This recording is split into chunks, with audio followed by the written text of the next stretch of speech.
Hello students, आज का अपना टॉपिक है आर्मेचर रिएक्शन और उसके प्रभाव किस तरह का पड़ेगा किसी सिंक्रोनस मशीन पर, इसके बारे में पढ़ेंगे। होता क्या है आर्मेचर रिएक्शन? डीसी मशीन के समय भी अपन इस बात को पढ़ते हैं, या एसी मशीन में भी इसका क्या सिग्निफिकेंस है, इस चीज़ को अपन देखेंगे।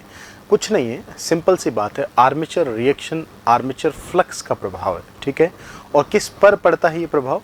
आप कहेंगे मशीन पर एक क्यूमुलेटिव प्रभाव है, पूरी तरह से इफेक्ट है। आर्मेचर फ्लक्स पर, आर्मेचर फ्लक्स का मुख्य फ्लक्स जो आपके मेन पोल्स या फिर मैग्नेटिक फील्ड स्थापित किया गया पहले से, उस पर पड़ने वाले प्रभाव को अपन क्या बोलते हैं? आर्मेचर रिएक्शन कहते हैं। अभी किस तरह का हो सकता है? तो आप कह सकते हैं कोई भी आर्मेचर रिएक्शन जो है वो तीन बेसिक कैटेगरी रख सकता है। क्या? कि अगर उसका फ्लक्स मुख्य फ्लक्स की दिशा में हो तो उसका सपोर्ट करेगा, तो उसे अपन मैग्नेटाइजिंग बोलते हैं, यानी चुंबकीय घटक बोलते हैं। अगर वो फ्लक्स मुख्य फ्लक्स के विपरीत दिशा में हो तो उसका परिमाण कम करेगा, उसे डीमैग्नेटाइजिंग कहते हैं, विचुंबकीय घटक कहते हैं। और अगर वो मुख्य फ्लक्स के लंबवत लगे तो अपन उसे क्रॉस चुंबकीय यानी क्रॉस मैग्नेटाइजिंग इफेक्ट कहते हैं। इसकी वजह से क्या होगा? विकृत होगा। तो मैग्नेटाइजिंग परिमाण बढ़ाता है फ्लक्स का, डीमैग्नेटाइजिंग घटाता है फ्लक्स को, परिमाण के रूप में कम करता है, और क्रॉस मैग्नेटाइजिंग उसे क्या करता है? विकृत करता है। इस तरह के इफेक्ट अपने को मिलेंगे देखने को जब आर्मेचर रिएक्शन की इफेक्ट की बात की जाएगी, ठीक। अब अगर अपन कहें कि भाई इसका क्या इफेक्ट है, क्या है सिंक्रोनस मशीन में, इसको समझिए। तो अपन फेजर डायग्राम या बेसिक थ्योरी के थ्रू क्वेश्चंस कैसे आ सकते हैं उनको समझते हुए इस टॉपिक को कवर करते हैं। चलिए, क्या है आर्मेचर रिएक्शन? तो आप कह सकते हैं आर्मेचर रिएक्शन का मतलब है कि भाई मुख्य फ्लक्स पर, आप कहेंगे इसका मतलब है मेन फ्लक्स जो आपके पास है, आपका जो मुख्य फ्लक्स है, मेन फ्लक्स, मुख्य फ्लक्स जो है जिसे अपन फाई एम कह देते हैं, मेन फ्लक्स मुख्य फ्लक्स पर आप कहेंगे आर्मेचर फ्लक्स जो है, आर्मेचर फ्लक्स यानी फाई ए जो है, फाई एम पर फाई ए का मुख्य फ्लक्स पर आर्मेचर फ्लक्स का प्रभाव आर्मेचर रिएक्शन कहलाता है, आर्मेचर रिएक्शन कहलाता है, ये अपन कह सकते हैं। अभी किस किस तरह का हो सकता है अगर ये बोला जाए तो आर्मेचर रिएक्शन बेसिकली आप कहेंगे तीन कैटेगरी में जा सकता है। ये तीन कैटेगरी में जा सकता है। कौन कौन सी तीन कैटेगरी होंगी वो समझते हैं। यहाँ पर जो तीन कैटेगरी जा सकती है वो हैं, सबसे पहले आप कहेंगे दैट इज डीमैग्नेटाइजिंग, उसके बाद आता है अपने पास दैट इज क्रॉस मैग्नेटाइजिंग, फिर आता है अपने पास दैट इज मैग्नेटाइजिंग, यानी कि विचुंबकीय, क्रॉस चुंबकीय और केवल चुंबकीय घटक। इन तीनों का अपना अपना गुण है। डीमैग्नेटाइजिंग कंपोनेंट जो है वो ये कहता है कि फाई एम और फाई ए एक दूसरे के क्या हैं? Phi M and phi A एक दूसरे के क्या हैं? आप कहेंगे विपरीत दिशा में, एक दूसरे के विपरीत दिशा में। अगर एक दूसरे के विपरीत दिशा में हुए तो इसकी वजह से जो इफेक्ट निकल के आएगा, यानी ऐसा होने पर मिलता क्या है उसकी बात करें तो ऐसा विपरीत दिशा में होने पर आप कहेंगे ये एक तरह से किसको? आप कहेंगे परिमाण को। ये परिमाण जो है, मैग्नीट्यूड जो है वो फ्लक्स का घटाता है। अगर बात करूं मैं क्रॉस मैग्नेटाइजिंग, ये तो थी डीमैग्नेटाइजिंग। अगर क्रॉस मैग्नेटाइजिंग की बात करूं तो इसमें कहा जाता है, इसके लिए बोला जाएगा कि भाई ये वो है जिसमें phi M and phi A एक दूसरे की क्या है? आप कहेंगे लंबवत, एक दूसरे के परस्पर 90 डिग्री होना, मतलब ये इसको विकृत करता है। यानी इस बिहाफ पे कहा जाएगा ये मेन फ्लक्स के सापेक्ष उसमें एक विकृति, आप कहेंगे ये इसके सापेक्ष एक विकृति जो है वो उत्पन्न करता है। सिस्टम की विकृति को अपन कह सकते हैं डिस्टॉर्शन, और यहाँ परिमाण को कह सकते हैं मैग्नीट्यूड, उसका मान कितना है, ठीक। विकृति आ जाती है। तो ये दोनों इफेक्ट तो कोई पॉजिटिव इफेक्ट नहीं है, नेगेटिव ही, घटा रहा है और विकृत कर रहा है। बट मैग्नेटाइजिंग जो होता है, चुंबकीय घटक जो है, इसकी बात करूँ तो यहाँ पर अपन कहेंगे फाई एम और फाई ए आप कहेंगे समान दिशा में, एक दूसरे के सेम डायरेक्शन के फ्लक्स होते हैं। और अगर आप कहेंगे दोनों समान दिशा में हैं तो ये क्या करेगा? ये आप कह सकते हैं समान दिशा में, इसका मतलब ये परिमाण जो है यानी धंधा जो है, ये जो वैल्यू जो है इसकी, इसको क्या करेगा? इंक्रीज करेगा। सो जो मैग्नीट्यूड है, मैग्नीट्यूड को इंक्रीज करता है अपन कह सकते हैं कौन? ये आर्मेचर रिएक्शन का घटक। तो ये घटक जो मैग्नेटाइजिंग ये डीसी मशीन में नहीं मिलता था, ये दो जरूर अपन ने वहाँ पढ़े, यहाँ पर इसकी वैल्यू आ जाती है। मैग्नेटाइजिंग मोस्टली जो है कैपेसिटिव कंपोनेंट की वजह से मिलता है, इसलिए अपन कहते हैं इसका इफेक्ट एसी मशीन्स में ही अपने को यहाँ देखने को मिलेगा। अब ये आता है कि ये तीन तरह के इफेक्ट तो हो गए, चलो अब ये 3 इफेक्ट तो हो गए, लेकिन अलग अलग मशीन पे यानी जनरेटर मोटर के लिए ये बिहेवियर कैसा देता है उसको समझना है। तो अपन एक चीज़ ध्यान रखिए हमेशा, कोई भी मशीन अगर हो, अगर कोई लोड पर नहीं है तो एट नो लोड कंडीशन आप कहेंगे, अगर लोड ही नहीं है, नो लोड की अवस्था पे अपन कहेंगे फाई ए नेग्लिजेंट और ज़ीरो, तो आप कहेंगे आर्मेचर रिएक्शन भी क्या होता है, आप कहेंगे नगण्य। आर्मेचर, कोई आर्मेचर रिएक्शन नहीं माना जाता है, नहीं माना जाता है तो इसका कोई इफेक्ट ही नहीं है, यानी जो भी टर्मिनल वोल्टेज है वो मैक्सिमम मिलेगा। इस तरह से अपन कहेंगे कि नो लोड सिचुएशन में तो ये बात है। लेकिन जैसे जैसे लोड लगाते हैं, लेकिन इसके बाद अगर मैं कहूँ एट लोड कंडीशन, लोड लगाने में अलग अलग प्रॉपर्टीज़ हैं। लोड लगाने पे इंडक्टिव भी होता है, कैपेसिटिव भी होता है, आरएलसी भी होता है, अलग अलग तरह के लोड है। तो सबसे पहले अपन यहाँ पे अगर एक सिंपल सी केस देखें, क्या रिजल्ट है उसको बना देंगे, टेबल से पढ़ेंगे।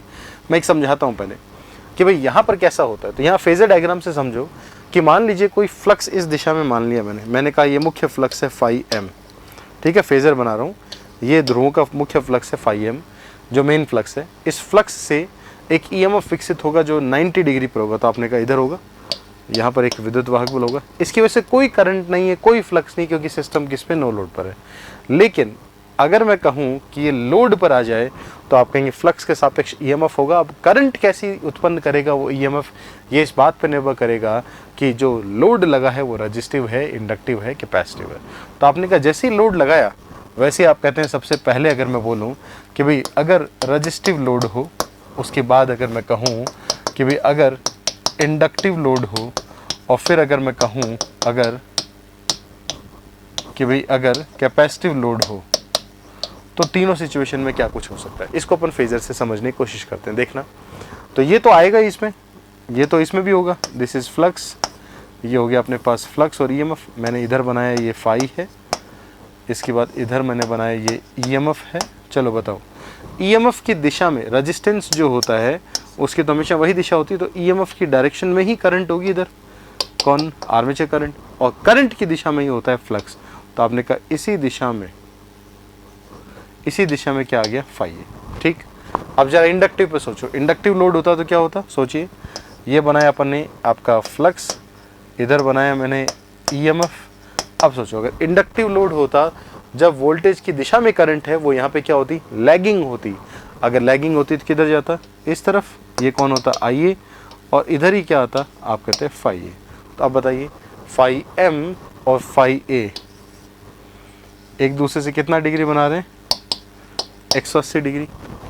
फाई एम फाई ए एक दूसरे से कितना बना रहे हैं, 90 डिग्री। और अगर मैं कैपेसिटिव लोड पे आ जाऊं तो बताइए क्या होगा। इस बार अपन कहेंगे अगर लोड को कैपेसिटिव कर दें तो आप कहेंगे, इस बार अपन कहेंगे इस दिशा में फ्लक्स है, दिस इज फाई एम, ये अपने पास ईएमएफ हो गया, हाँ जी। करंट कैसा होगा, कैपेसिटिव लोड है तो लैग नहीं, लीड करेगा, यानी इधर ही होगा। तो आपने कहा इसी दिशा में ये कौन है, आई ए, और इसी दिशा में ये कौन है, बताइए, ये है फाई ए। अब बताइए फाई एम और फाई ए दोनों एक ही दिशा में आ रहे हैं, तो अपने पास तीन अलग अलग जगह पर तीन अलग अलग रिजल्ट देखने को मिल रहे हैं। आप क्या कहेंगे, हम अब रिजल्टेंट ईएमएफ लिखने की स्थिति में हैं। क्या लिख सकते हैं हम, रिजल्टेंट ईएमएफ लिखने की स्थिति में है कि भाई पहले वाले डायग्राम में फाई एम और फाई ए, हाँ जी, पहले वाले में फाई एम और फाई ए एक दूसरे से क्या हैं, आप कहेंगे दोनों flux phi M and phi A एक दूसरे से 90 डिग्री डिस्प्लेस्ड हैं। और अगर 90 डिग्री डिस्प्लेसमेंट पे हो तो सिंपली कह सकते हैं ये दोनों एक दूसरे के क्या है, परपेंडिकुलर। तो कौन सा घटक होगा, आप कहेंगे क्रॉस मैग्नेटाइजिंग आर्मेचर रिएक्शन यहाँ पे होगा, ठीक। अगर इंडक्टिव है तो बताओ दोनों के बीच में कितना दिख रहा है, 180, यानी अगर इंडक्टिव है तो आपने कहा phi M and phi A एक दूसरे से 180 डिग्री प्लेस्ड हैं। 180 डिग्री होना, एक दूसरे के विपरीत दिशा में होना है, तो बताइए यहाँ पे क्या लिखूँ, ये एक तरह का डीमैग्नेटाइजिंग आर्मेचर रिएक्शन होगा, डन। और अगर लास्ट वाले को देखो तो यहाँ पे तो अलग ही कहानी है, फाई एम और फाई ए। अगर यहाँ देखें तो फाई एम और फाई ए, हाँ जी, दोनों एक दूसरे से क्या दिख रहे हैं, आप कहेंगे दोनों के बीच का एंगल कितना है, 0 डिग्री। 0 डिग्री एंगल, इसका मतलब आप कह सकते हैं कैसा कंपोनेंट है, आप कहेंगे ये एक तरह का मैग्नेटाइजिंग आर्मेचर रिएक्शन होगा। ये तीन केसेस। तो अपन अगर कोई पूछे कि भाई इस लोड कंडीशन पे बताइए, इंडक्टिव लोड कंडीशन पे आर्मेचर रिएक्शन किस प्रकार का है, तो अपन जवाब दे सकते हैं कि इंडक्टिव लोड सिचुएशन में आर्मेचर रिएक्शन ऐसा होगा। ठीक, ये चीज़ अपने को थोड़ी सी समझनी। अब अगर वो आर एल लोड बोल दे तो आर और एल का कॉम्बिनेशन बना दो, cross plus D. Or C बोल दे तो आर और सी का बना दो। आर एल सी कभी नहीं बोलेगा क्योंकि कोई एक चीज़ डोमिनेटिंग होगी। ठीक है, तो ये था अपने पास फेजर डायग्राम टेक्निक के बिहाफ पे। अब इसी सिचुएशन को अगर मोटर के लिए पूछ लेता तो कैसे करते हैं। मोटर में मैं एक जनरल एग्जांपल लेके करता हूँ। सबसे पहले तो वही नॉर्मल एक्साइटेशन या लोड कंडीशन पर तो आपने कहा कुछ नहीं है, तो सीधे लोड पे जाते हैं। मान लीजिए मैंने कहा रजिस्टिव लोड है, सोचो, और एक मैं इधर ले लेता हूँ इंडक्टिव, दो जगह समझाता हूँ। इंडक्टिव लोड है, ठीक है, रजिस्टिव और इंडक्टिव। सोचिए रजिस्टिव लोड के समय क्या होगा, जो भी फेजर बनाया था उसके अकॉर्डिंग आपने कहा इधर क्या है फाई एम, ये कौन हो गया ईएमएफ। लेकिन इस बार ये ईएमएफ कौन सा ईएमएफ है बताओ, बैक ईएमएफ। मोटर के केस में कौन होगा, ईबी होगा ना। ईबी के ठीक विपरीत, जस्ट ईबी के जस्ट ऑपोजिट, यहाँ से इधर ये कौन होता है, ईबी के ठीक ऑपोजिट कौन होता है, सप्लाई वोल्टेज। और मोटर हमेशा जो करंट ड्रॉ करता है वो किससे करता है, सप्लाई से। तब आप कहेंगे करंट जो है वो तो इसी की डायरेक्शन में होगा ना, सो वी की डायरेक्शन में। क्यों, क्योंकि लोड रजिस्टिव है, रजिस्टिव लोड पे करंट इसी दिशा में। अगर करंट इसी डायरेक्शन में तो बताइए इसका फ्लक्स भी किधर होगा, इधर। दिस इज फाई ए, तो बताओ जरा फाई एम और फाई ए एक दूसरे से कितने डिग्री बना रहे हैं, 90। तो यहाँ पे क्या लिख दूँ, आप कहेंगे क्रॉस मैग्नेटाइजिंग आर्मेचर रिएक्शन। ये रजिस्टिव लोड पर तो वही रिजल्ट आ गया। अगर एक इंडक्टिव के लिए और समझ लेते हैं, चलिए इस पे करें। इस बार मैंने फिर कहा this is phi M flux, यहाँ पे मैंने कहा ईएमएफ, इस बार ईएमएफ बैक ईएमएफ है। ऑपोजिट गए तो ये बना क्या, सप्लाई वोल्टेज वी। अब करंट पे आओ, करंट क्या कहता है, प्योर इंडक्टिव लोड में अगर मोटर करंट ड्रॉ करेगी तो लैगिंग होगा। और लैग हमेशा कहाँ होता है बेटा, बोलो लैग किधर होता है, एंटी क्लॉकवाइज। लैग हमेशा पीछे की तरफ, एंटी क्लॉकवाइज। तो आप कहेंगे इससे अगर मैं एंटी क्लॉकवाइज चलूँ तो ये क्या है, ये कौन सी डायरेक्शन होगी बताओ, ये कौन सी डायरेक्शन होगा, ये एंटी क्लॉकवाइज ही तो होगा। तो किस तरफ आ जाएगा, इसी डायरेक्शन में। तो आप कहेंगे इधर ये क्या है, आइए, और इसी दिशा में अगर मैं चलूँ तो ये क्या हो जाएगा, फाई। बताइए इस बार इंडक्टिव पे ऐसा दिख रहा है, पिछली बार इंडक्टिव पे जस्ट उल्टा था, क्योंकि मोटर और जनरेटर के लिए करंट की दिशा क्या होती है, अलग अलग होती है। इस बिहाफ पे अपन कह सकते हैं क्या निकल के आया, phi M and phi A same direction. आप कहेंगे दोनों किसमें सेम डायरेक्शन, तो क्या लिखूँ, आप कहेंगे मैग्नेटाइजिंग आर्मेचर रिएक्शन होगा, इस तरह से। तो डायरेक्टली अब अपन कह सकते हैं कि अगर कुछ नहीं कहा गया लेकिन अगर कैपेसिटिव लोड आ जाए तो क्या जवाब दोगे बताओ, ये था ऐसा, ये था ऐसा, तो इस बार कौन बन जाएगा, आप कहेंगे simply demagnetizing armature reaction. कैसे, इस बार अपन कहेंगे करंट जो होगा वो लीड करेगा, तो इधर आएगा करंट, इधर आएगा तो आइए इधर, फाइए इधर, तो दोनों एक दूसरे के विपरीत, मतलब डी मैग्नेटाइजिंग। इस तरह से अपन कह सकते हैं तीन बातें जो अपने को यहाँ पे बोली जाती है। इसी पर इनका एक्साइटेशन भी डिफाइन होता है, याद रखो। जब मैंने यहाँ पे देखो क्या कहा, डी मैग्नेटाइजिंग है, यानी ये फ्लक्स वीक हो रहा है। तो अगर डी मैग्नेटाइजिंग की इफेक्ट में फ्लक्स वीक हुआ तो उतना ही वीक फ्लक्स वापस से बढ़ाने के लिए मुझे एक्स्ट्रा करंट ड्रॉ करनी पड़ेगी, यानी मुझे क्या बढ़ाना पड़ेगा, एक्साइटेशन बढ़ाना पड़ेगा। इसीलिए कहा जाता है कि कैपेसिटिव लोड के समय मशीन कैसा चलता है, ओवर एक्साइटेड रन करता है। बहुत आता है ये question, over excited condition machine capacitive load की तरह चलता है। इंडक्टिव पे देखिए, इंडक्टिव में क्या हो रहा है, एक मैग्नेटाइजिंग है, मैग्नेटाइजिंग तो पहले से फ्लक्स बढ़ा रहा है, तो इस बढ़े हुए फ्लक्स को वापस कम करना पड़ेगा मेंटेन करने के लिए। तो बताओ कम कैसे कर सकते हैं, अगर क्या हो जाए, अगर क्या हो जाए बोलो, मैग्नेटाइजिंग आर्मेचर रिएक्शन को मैनिपुलेट कैसे कर सकते हैं, क्या कर दें, हम एक्साइटेशन घटा दें तो अपने आप मेंटेन हो जाएगा। यानी इंडक्टिव लोड की सिचुएशन में अपन कहेंगे ये कैसे रन करता है, अंडर एक्साइटेड रन करना चाहिए। और अगर बात अगर हो रही है रजिस्टिव लोड की, तो आप कह सकते हैं इन बिटवीन, दोनों के मध्य है, तो क्या बोला जाएगा, यहाँ पर अगर कोई कहे तो आप कहेंगे it will run at normal excitation, एक सामान्य एक्साइटेशन पर ये रन करता है। इस तरह से अपन कहेंगे ये जवाब अपने दिए जाएंगे।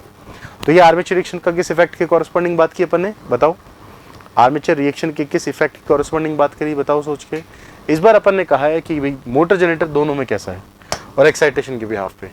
तो एक टेबुलर फॉर्म में अपन इसको कैसे दिखाएं, एक फाइनल टेबल बना के अपन कैसे एक्सप्लेन करें कि भाई ये दो कैरेक्टरिस्टिक हैं जिनको मर्ज अप किया जा सकता है ऐसे। तो उसके लिए मैं हमेशा एक फ्लो चार्ट है जिसको बना के याद रखते हैं इस बात को। देखिएगा, लोड की बात करें, डिफरेंट लोड पे सबसे पहले अपन क्या कहते हैं, यहाँ पे अपन लोड कंडीशन ले लेते हैं कौन कौन सी लेनी है। तो रजिस्टिव लोड होता है, इंडक्टिव लोड होता है, कैपेसिटिव लोड होता है, उसके बाद RL हो सकता है और RC हो सकता है। ये तो डिफरेंट लोड कंडीशन अपने पास। मैं कहूँगा डिफरेंट लोड कंडीशन में ये कैटेगरी आ गई। अब लोड कंडीशन के बाद अगर अपन कहें तो क्या होना चाहिए, मशीन का बिहार। तो देखो एक तो चीज़ लोड भी इस तरह, इसको याद रखने का तरीका भी सीख लेंगे। चलो लोड अगर ऐसा है तो लोड के बाद 2 मशीनें संभव है। एक होता है क्या, आप कहेंगे सिंक्रोनस जनरेटर, और दूसरा अपने पास है यहाँ पे सिंक्रोनस मोटर। ठीक है, ये 2 कैटेगरी में अपने को ये बताना है क्या जवाब होना चाहिए। तो बताओ जरा भी, अगर लोड रेजिस्टिव हो, अगर लोड रेजिस्टिव हो तो आर्मेचर रिएक्शन कैसा था, अभी भी पीछे डायग्राम बना के आए। अगर लोड रेजिस्टिव था तो कैसा था, क्रॉस, और अगर लोड रेजिस्टिव था तो यहाँ पर भी कैसा है, क्रॉस। तो रेजिस्टेंस में तो सेम ही रहता है बेटा, अभी अभी देखा अपन ने, रेजिस्टेंस में सेम है। तो यहाँ पर अपन क्या पुट कर सकते हैं, बोलो यहाँ पे क्या पुट कर सकते हैं, आप कहेंगे cross magnetizing as well as, इधर भी क्या आया आपने कहा क्रॉस मैग्नेटाइजिंग, डन। अब आता है इंडक्टिव लोड। इंडक्टिव लोड पे अभी अपन ने देखा मोटरिंग केस में इंडक्टिव अगर होता है तो अंडर एक्साइटेड कंडीशन के बिहाफ पर पावर फैक्टर उसका चेंज करेगा। इंडक्टिव लोड में यहाँ कैसा दिख रहा है, डीमैग्नेटाइजिंग, और यहाँ कैसा दिख रहा है बताओ, मैग्नेटाइजिंग। तो आप कहेंगे एक बार पुट कर देते हैं, इधर क्या आएगा डीमैग्नेटाइजिंग, और यहाँ पे क्या आया है आपने कहा magnetizing. Then now see capacitive load में जस्ट शफल कर जाएगा, ये हो जाएगा मैग्नेटाइजिंग और ये हो जाएगा डीमैग्नेटाइजिंग। क्या क्या अपने इनको कॉमन रखा और ये दोनों क्या कर दिए बताओ, ये दोनों कर दिए इंटरचेंज आपस में। ठीक, अब अगर ये 3 भी बन गए, अगर ऊपर ऊपर के RLC के लिए बन गए, तो RL कोई पूछे तो बताइए RL ये दोनों, तो armature reaction cross plus D, ये लीजिए RC, और मशीन अगर जनरेटर तो R और C के लिए R और C आपके पास जनरेटर। इस तरह से अपन आंसर दे सकते हैं अगर पूछा जाए। तो कॉम्बिनेशन अगर है RL का तो बताओ RL के लिए R और L पे क्या बन जाएगा, C plus D, cross plus demagnetizing, और अगर ये है तो क्या बन जाएगा C प्लस M, और इनको भी इंटरचेंज कर दो, ये इधर शिफ्ट ये इधर शिफ्ट, तो यहाँ पे क्या आएगा बोलो, यहाँ पे क्या आएगा C प्लस M, और यहाँ पे क्या आ जाएगा C प्लस D। ये लीजिए, ये अपने पास टेबल होगी। अगर कोई भी क्वेश्चन आता है तो यहाँ से अपन जवाब दे सकते हैं सिंक्रोनस मशीन में कि किस तरह से बिहेवियरली आपके चेंज हो जाता है फेजर डायग्राम के कॉरेस्पॉन्डिंग इस वैल्यू। ठीक है, देख लीजिए ये अपने पास आर्मेचर रिएक्शन। अब याद कैसे रखें, इस टेबल को वहाँ पे बना के थोड़ी सीखेंगे, याद कैसे रखें इसके लिए एक छोटी सी ट्रिक है। बताओ क्या ट्रिक है, वो ये देखिए। आर्मेचर रिएक्शन जो अभी अपन ने पढ़ा वो 3 कैटेगरी से अपन ने देखा, क्या क्या हो सकता है आपने कहा, या तो हो सकता है मैग्नेटाइजिंग, या हो सकता है क्रॉस मैग्नेटाइजिंग, या हो सकता है डी मैग्नेटाइजिंग। ये 3 नेचर है। इन तीनों का पहला अक्षर देख लो, फर्स्ट लेटर M, C और D, और क्या करो, ये जो 3 लेटर अपने को दिख रहे हैं इन तीनों को ABCD में बढ़ते हुए सीक्वेंस में या जनरेटर के नीचे पुट कर दो। बताओ सबसे पहले क्या आएगा ABCD में, अगर देखें तो C अल्फ़ाबेट में, उसके बाद फिर D, फिर क्या आता है M। देखो जरा यहाँ पे क्या ऐसा ही कुछ हुआ था, चेक करिए क्या हुआ, C, D और M। सबसे पहले क्रॉस यानी C, फिर M, सब फिर D, और लास्ट में क्या है M। ABCD के बढ़ते सीक्वेंस में अपन ने अरेंज कर दिया, और एक बार अगर ये 3 लिख लिए तो ये पता है कि सेम होता है क्रॉस, फिर इनका कॉम्बिनेशन बना के लिख दिया दोनों तरफ। बड़े आसानी से अपन जवाब दे सकते हैं अगर ये प्रश्न अपने से पूछा जाए। तो आर्मेचर रिएक्शन में कोई भी टॉपिक अगर आपको यहाँ पे सिंपली पूछता है ऐसा करने पर या फिर इस इफेक्ट पर आर्मेचर रिएक्शन कैसे जस्टिफाई होगा, कैसे काम करेगा, तो अपन आंसर दे सकते हैं। ठीक है, चलिए आगे बढ़ते हैं। एक छोटा सा टॉपिक और है जिसमें आपको कई बार प्रश्न पूछा था, effect of change of load और स्पीड वाला, उसको देख लीजिए। एक सिंक्रोनस मशीन पे किस तरह के चेंजेस होते हैं और उन चेंजेस को ये मशीन किस तरह से डील करता है, ये दोनों ही बातें इसके अंदर अपने को देखनी है कि क्या क्या वेरिएशन हो कि आपका किस किस तरह का एक्साइटेशन या इस पर चेंजेस आएगा। सबसे पहले तो कई बार यही प्रश्न आ जाता है आपके ऑब्जेक्टिव में कि एक्साइटेशन को बदलना, उत्तेजन को बदलना किस पावर को चेंज करता है, KW, KVR, उसके बाद कहता है KVA, मतलब किसको चेंज करेगा, स्पेसिफिकली वो किस पावर में परिवर्तन आपको दर्शाएगा, ये बात वो आपसे पूछता है। तो 2 तरह के इनपुट अपने को दिख रहे हैं, या तो होता है प्राइम मूवर से इनपुट या फिर होता है एक्साइटेशन पे। इन दोनों इनपुट के सापेक्ष अपने को जवाब देना है, क्या होगा।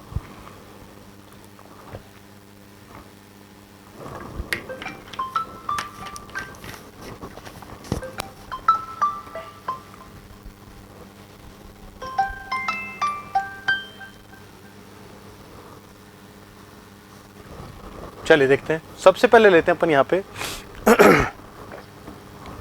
अगर मैं स्पीड ले लूं,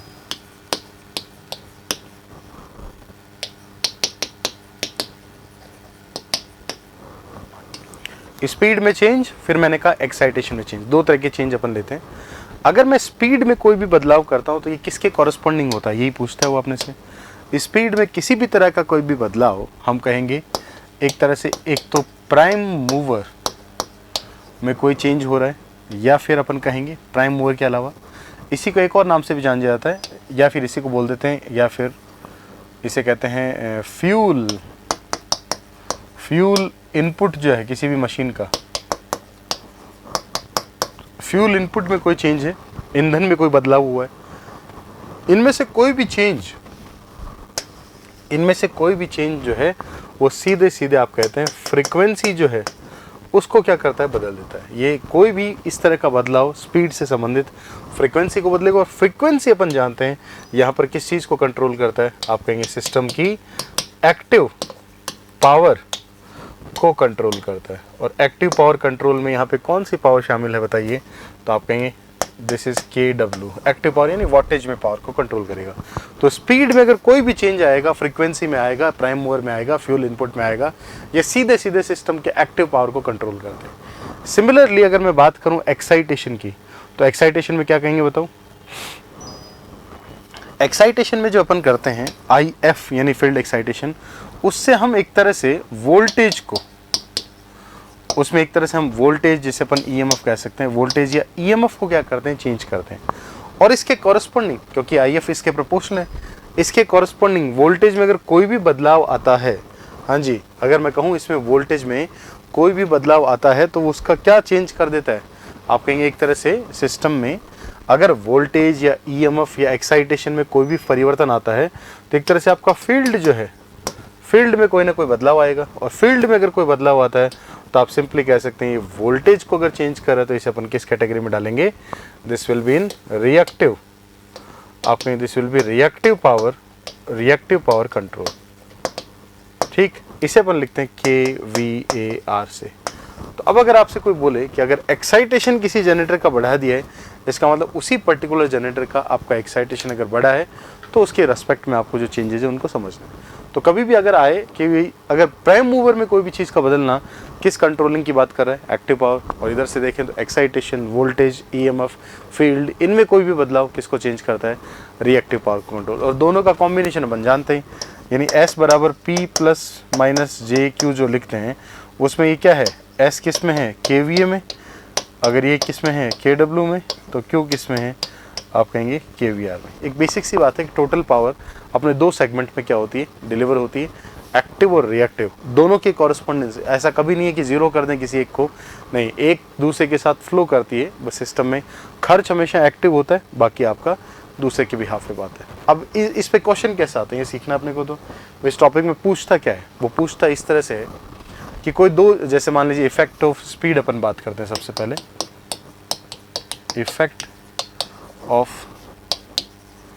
चेंज इन स्पीड, इसी तरह से एक्साइटेशन है, समझ जाओगे। अगर मैं स्पीड में कोई भी बदलाव करूं तो मैंने कहा दो अल्टरनेटर हैं पहले से चल रहे हैं आपस में, उनका कुछ ऐसे ट्रायंगल बन रहा होगा, देखते हैं अपन।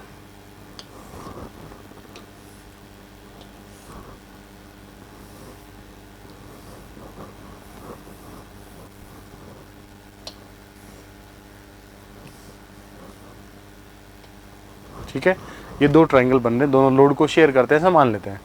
ये फर्स्ट जनरेटर है और ये दूसरा है, ये फर्स्ट वाले की KW1, ये इसके KW2, ये इसके KVAR1 और ये हो गए इसके KVAR2।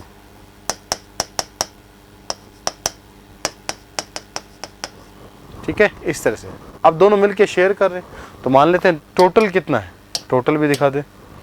अगर मैं कहूँ दोनों मिलके शेयर करते हैं तो टोटल कुछ ऐसे होगा। ठीक है, अब ये ट्रायंगल बन गया, देखो ध्यान से, अब ये एक ट्रायंगल बन गया A, B और C। इस ABC ट्रायंगल में ये और ये दोनों टोटल किलोवाट है, ये और सॉरी ये KVR है, this plus this total kilowatt है, और ये टोटल एपरेंट है। इस दौरान अगर मैं कहूँ इसका पावर फैक्टर अगर देखें अपन, ये एंगल है θ1, ये एंगल है θ2। ठीक है, θ1 एंड θ2 दो एंगल अपने पास दिख रहे हैं। अब इनके कॉरस्पॉन्डिंग अगर अपन कहें कि लोड चेंज करे, कोई भी चीज़ का बदलाव, जैसे इसने लिखा है स्पीड, अगर मुझे वो बोले कि ऑल्टरनेटर 1 जो है उसकी स्पीड जो है वो इंक्रीज कर दी जाए, ऐसा मान लीजिए, ऐसा क्वेश्चन में उसने बोला, अगर ऑल्टरनेटर 1 की स्पीड जो है उसको क्या कर दिया जाए, इंक्रीज कर दिया जाए। अब इसका मतलब क्या हुआ, अगर 1 की स्पीड बढ़ाऊंगा, अगर 1 की स्पीड बढ़ाऊंगा तो स्पीड के कॉरस्पॉन्डिंग क्या बढ़ेगा, स्पीड बढ़ाऊंगा तो इसके एक्टिव पावर यानी इसके किलोवाट भी क्या करेंगे, बढ़ेंगे। और इस दौरान kVAR जो है वो हमेशा कांस्टेंट रहेंगे। बस ये चीज़ ध्यान रखिएगा, जब एक पावर को या एक चीज़ को चेंज करते हैं तो दूसरे के बिहाफ पे वैल्यू कांस्टेंट है। अब इससे फ़र्क क्या पड़ा, इसको समझते हैं। अगर मैंने इसका स्पीड बढ़ाया, किलोवाट बढ़े, तो इस डायग्राम से समझते हैं किलोवाट कैसे बढ़े। चलो देखो, अगर मैं कहूँ किलोवाट डायग्राम के अनुसार बढ़े, तो मान लीजिए अपन ने कहा कि हाँ शो करते हैं बढ़े हुए, ये तो पहले से थे, थोड़े और बढ़ गए 1 के, तो आप कहेंगे 1 के अब न्यू किलोवाट यहाँ से लेके कुछ यहाँ तक होंगे और बढ़ गए, तो जितने इसके बढ़ गए उतने दूसरे के कम हो गए। तो आपने कहा दूसरे वाले के लिए, अगर मैं कहूँ दूसरे वाले के लिए, तो यहाँ से यहाँ तक के होंगे, ठीक, ये किलोवाट इसके कम हो गए। अब किलोवाट के बाद अगर बात करें KW के बाद KVR की, तो इसके तो ये सेम है। देखो अगर ये सेम भी है, अगर मैं कहूँ इसके kVAR पहले वाले का भी यही, और दूसरे वाले की अगर बात करूँ तो यहाँ से लेके आप कहेंगे ये लीजिए,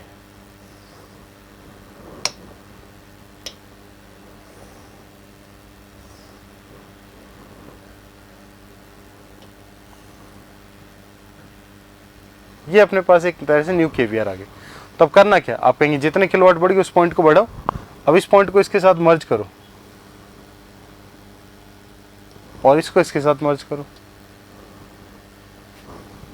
अब बताओ मुझे, क्या इसका एंगल बढ़ रहा है? देखो डायग्राम में साफ दिखेगा आपको, ऑल्टरनेटर 1 और 2 के लिए, ऑल्टरनेटर 2 में 1 का जो पहले का एंगल था वो ये θ1 है, इधर 2 पे देखो 2 में जो θ2 दिख रहा है वो बढ़ते भी दिख रहा है ना बाद में। तो 2 के लिए अपन अगर कहें कि इसमें θ2 इज ग्रेटर, θ2 बढ़ेगा, तो बताइए cos θ2 क्या हो जाएगा, कम हो जाएगा, यानी इस तरह से तो पावर फैक्टर इसका घटेगा, किसका, सेकंड वाले का। और पहले वाले का अगर एंगल देखें तो बताओ जरा, ये जो एंगल ऐसे था, इस तरह से अगर मैंने रखा तो साफ दिख रहा है कि जैसे मैं यहाँ पे रखूँगा ये एंगल तो आपका क्या हो रहा है, बताओ, जैसे इस पॉइंट पे रखता हूँ तो यहाँ पे साफ दिख रहा है एंगल आपका डिक्रीज कर रहा है। अगर एंगल डिक्रीज करे तो यहाँ पे अपन कहेंगे इसके लिए कि θ1 जो है वो तो डिक्रीज करता है, इसका मतलब cos θ1 की वैल्यू बढ़ जाएगी। तो आप कहेंगे इसका पावर फैक्टर, एक का पावर फैक्टर बढ़ गया, दूसरे का घट गया। तो अगर कोई पूछे किससे कैसे, तो बस ये ध्यान रखना कि स्पीड और एक्साइटेशन दो बातें हैं ना, तो बस इतने से ऐसे समझिए। एग्जाम्पल में क्या क्या पूछा गया, आपको बोला गया एक बार कि भाई एक्साइटेशन को अगर चेंज करें, एक्साइटेशन को अगर चेंज करें तो कौन सी, तो उन्होंने पूछा कौन सी शक्ति, कौन सी पावर बदलेगी, कौन सी पावर बदलेगी, इस तरह से ऑप्शन आया था। तो उसमें ऑप्शन में अपन जानते हैं, अगर वो बोल रहा है एक्साइटेशन है तो अपने पास ऑप्शन में किलोवाट है, ऑप्शन में kVAR है, कौन सी शक्ति नहीं बदलेगी, ऐसे पूछना चाहता है, नहीं बदलेगी। तो आप कहेंगे अगर कौन सी शक्ति नहीं बदलेगी वाली बात कर रहा है तो अपन ऑप्शन में लिखते हैं KW, KVR, फिर है KVA और D है सभी बदलेगी। चलो चेक कर लेते हैं। सबसे पहला एक्टिव पावर, अगर एक्साइटेशन में कोई भी बदलाव है तो हम जानते हैं इसमें कोई चेंज नहीं आता, तो ये तो हमेशा कांस्टेंट रहेगा, जैसा कि दिख रहा है, नहीं बदलेगी तो यही है। जितना हम एक्साइटेशन को बदलते हैं उतना ही सिस्टम के KVR बदल जाते हैं, तो ये तो चेंज होता है। और KVR और किलोवाट में से अगर एक भी बदल गया तो KVA बदल जाए, तो इसका मतलब सही आंसर कौन सा हो जाएगा, ए। ये क्वेश्चन कई बार पूछा जाता है पेपर में कि किसका किस तरह का रिलेशन यहाँ पे रहेगा। ठीक है, चलिए, तो ये थी आज की क्लास जिसमें अपन ने एक्साइटेशन या फिर प्राइम मूवर पावर जिसका भी बदलाव करते हैं उसके अकॉर्डिंग कैसे परिवर्तन आते हैं, और दूसरा आर्मेचर रिएक्शन का क्या प्रभाव पड़ता है किसी सिस्टम में अलग अलग लोड कंडीशन पर, अगर वो मशीन मोटर की तरह काम करे या अगर वो मशीन जनरेटर के समान कार्य करे। इस चीज़ को अपन इस टॉपिक में कन्वे किया। अब नेक्स्ट क्लास में कुछ मिसलेनियस क्वेश्चन और अदर टॉपिक्स को अपन स्टडी करेंगे इससे रिलेटेड। चलिए, thank you so much, thank you.